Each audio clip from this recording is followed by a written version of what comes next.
Halo guys, welcome back to Pro Tennis Sports bersama gue Calvin Hammer.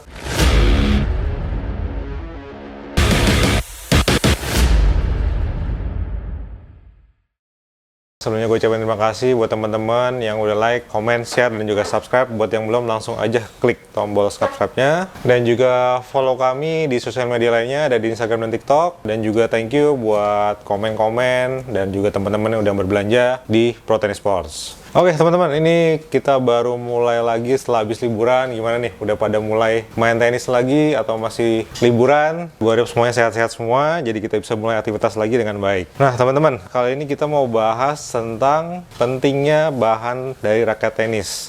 Bahan raket itu mempengaruhi kontrol, power, dan juga feel ke tangan kalian. Bahan-bahannya itu ada grafit, Kevlar, dan aluminium.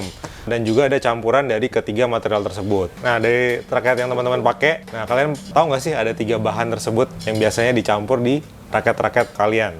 Oke, langsung aja kita bahas. Nah, bahan raket kenapa penting? Biasanya kan kita lihat raketnya dari brandnya aja nih, merek-mereknya, tapi kadang-kadang material kita nggak lihat.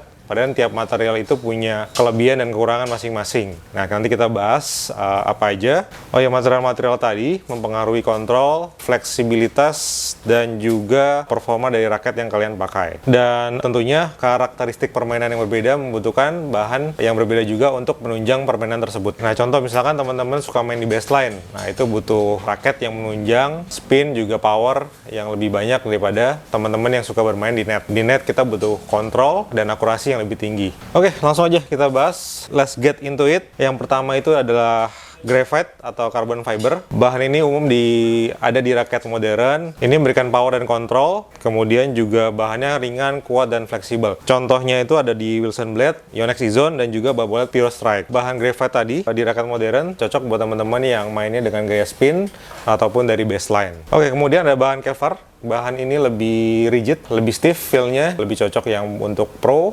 karena memberikan kontrol yang baik dan juga respons ke tangan yang baik juga. Dan juga biasanya kalau pemain-pemain pro tekniknya sudah bagus, jadi mereka nggak butuh power yang besar, mereka butuh kontrol. Nah, contoh raket itu ada Head Prestige, kemudian Wilson Pro Staff, kemudian juga ada Yonex Percept. Oke, kemudian yang ketiga ada aluminium. Bahan aluminium itu kelebihannya ringan dan juga cukup kuat, dan harganya juga lebih terjangkau, lebih cocok untuk pemain-pemain pemula dan juga raket anak-anak. Contoh untuk raket berbahan dasar aluminium itu adalah Wilson Tour Slam. Kemudian ada bahan satu lagi, ini ada bahan titanium, ini bahan tambahan. Bahannya ringan tetapi tidak mengurangi kekuatan raket tersebut. Jadi raketnya tetap awet dengan bahan yang ringan. Terus juga untuk stabilitasnya juga tetap terjaga. Raket ini cocok buat pemula karena tidak terlalu berat, jadi mudah untuk mengayunkannya, dan juga untuk biasa untuk para senior kita atau lansia sudah tidak memiliki tenaga yang cukup besar, jadi raket ini cocok digunakan karena ringan. Kemudian yang kelima itu ada campuran, ada fiberglass, basalt, dan lain-lain.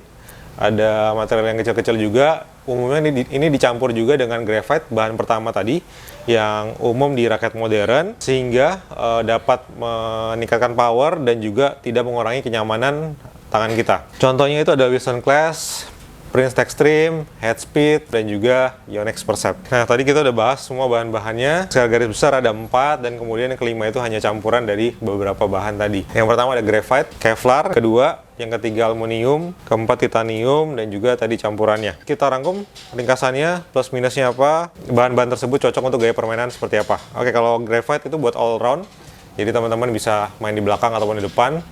Itu cocok dengan graphite. Yang kemudian Kevlar.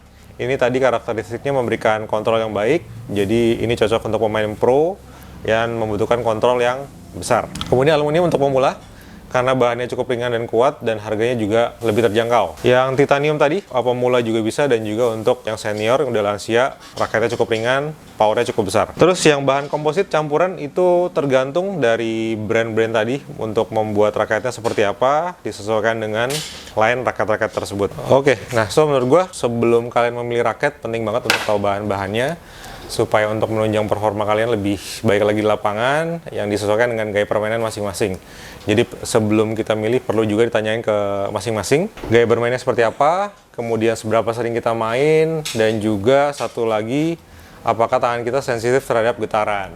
Kalau sensitif, kita cari yang meredam getaran supaya mengurangi resiko cedera. Kalau gaya bermain tadi, kita lebih senang di belakang, baseline, ataupun kita lebih sering maju ke depan di net untuk menyelesaikan poin. Kemudian juga seberapa sering kamu bermain, seminggu sekali, 2 kali, 3 kali, atau 5 kali, itu juga membutuhkan bahan yang berbeda, juga setup raket yang berbeda-beda. Dengan kita tahu, kalian bisa lebih pas lagi dalam milih raket, dan juga kalau misalnya kalian tertarik untuk konten technical lainnya, langsung aja like, subscribe, dan juga boleh komen di bawah, dan juga follow sosial media kami di Instagram dan juga TikTok. Oke, semoga bermanfaat dan membantu kalian juga memilih raket juga nanti, dan tentunya keep improving dan have fun. Maju terus tenis Indonesia!